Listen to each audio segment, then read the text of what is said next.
see this green packaging right here, which says that I will be traveling because there are 20 travel packets in here, which means that I must be traveling soon. This says 12 milliliter per 0.406 fluid ounces times 20. So each of these packets, yeah, so you're saying, Sinmedu is saying your English is good for being here for a short time. Well, I have been here for a long time. I've only been in Boston for 3 years or 3+ years. Before that I was in Ohio. Before that I was in North Carolina. So indeed I've been in the US almost half my life now. So not quite, but close to half my life I've been in the US. This is not my first rodeo. I think there's a phrase like that. I'm still learning the phrases. There are plenty of phrases that I don't fully get or understand or know yet very well, and maybe misuse them because I don't know the meaning exactly. But ooh, it's 12:12. Goodness, what a nice time. But I've been in the US for a while. That's the phrase, yes. Oh, thank you. Google rewrites history. Goodness, Google rewrites history is quite a username. I love it. And thank you so much for being here. Welcome, welcome. We will be talking about the universe really soon. Steven says, hey friends. Hello, Steven. Sinmedo says, is Hindi difficult to learn? Well, Hindi is not my mother tongue. My mother tongue is Bengali. Hindi is sort of one of the official languages in India that I know about, that I did learn, and that I, in theory, I know Hindi, especially because of the movies. There are a lot of movies in Hindi, right? But it's not my mother native tongue.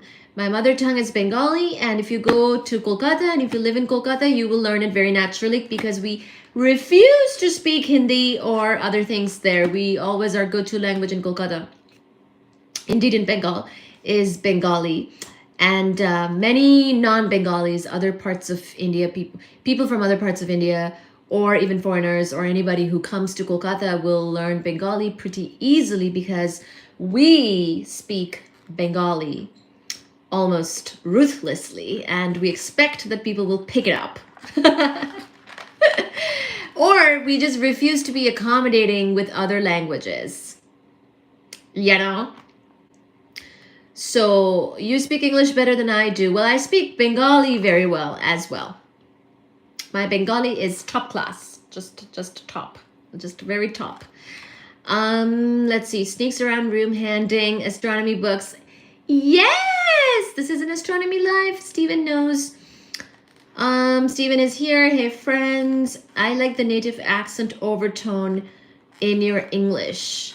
Sneaks around room handing astronomy. I like the native accent overtone in your English. Thank you. Thank you. Thank you. Well, I can't really control it, and my accent at this point is very mixed. It's somewhere between India, US, UK, whatever. So, even I don't know my accent very well anymore, and it changes. It's a code-switched accent. When I worked in corporate jobs a lot, it became more American because that's what people in America mostly understand. It's a more Americanized accent. When I go and meet my Indian friends, it's more of an Indian accent, so it gets thicker in the Indian accent. So you never know what you will get. Even I don't know what I will get. And then of course I do some funny dramatized types of accents as well. So you just really don't know. I met a guy in school years ago who was Russian but did not have an accent. His English was fluent. Well, your English could be fluent, but you still could have an accent. So, I think my English is very fluent because it is one of the languages that I grew up with. I went to school and we learned 3 languages, English, Bengali, and Hindi. But, and also English is probably the easiest one that I learned. So, there's that. But you could be fluent in English and still not know certain cultural things. I still don't know certain culturally appropriate phrases. Not all the time anyways. I know some, but not always. And let's see. Same thing with Bengali. There's a lot of sayings that people say that other people might not know. It's kind of hard to catch that. But in general, if you didn't grow up with the Indian languages and if you're an adult, then it can be a little difficult to pick them up. They kind of work differently than English, of course. It's a different alphabet, different everything. Derived from Sanskrit, is the mother language. But Sanskrit is an Indo-European language, as far as I know.